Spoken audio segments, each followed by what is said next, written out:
My players to stay away from. A much different list than the analysts.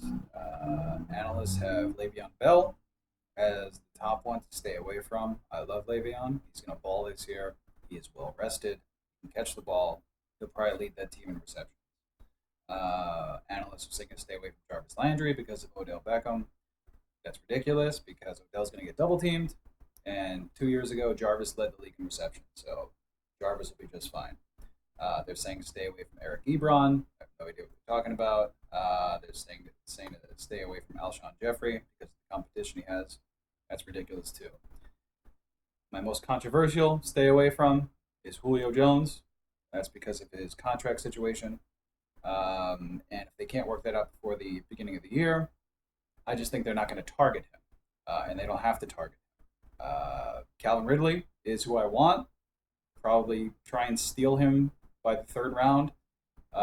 It was difficult enough to get Julio the ball in the end zone last year. I think he finished with like 7 or 8 touchdowns, but that mostly came later. He did nothing at the beginning of the year. And if they're not going to target him because he's demanding a huge contract, I'm staying away from him unless he's falling to the third round. Maybe second round. It's not crazy.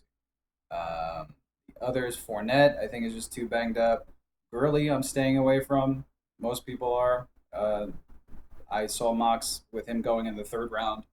Arthritis in the knee doesn't go away. I mean, if he couldn't play in the Super Bowl, arthritis just doesn't go away. Melvin Gordon, that's just a contract situation. If he goes to another team, he could lead the league and just be the number one fantasy back in football. I'm not really interested in any Redskins running back just because the committee is so big.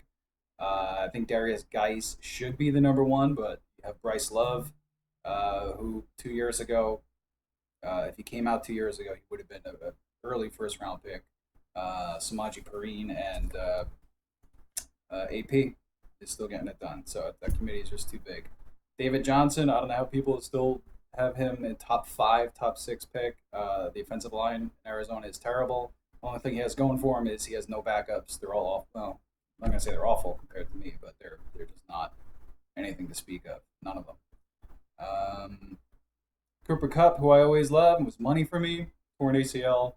So I wouldn't pick him. Probably take him maybe off waivers. But those are the big ones that I'm staying away from. Just not interested unless they just fall into my lap.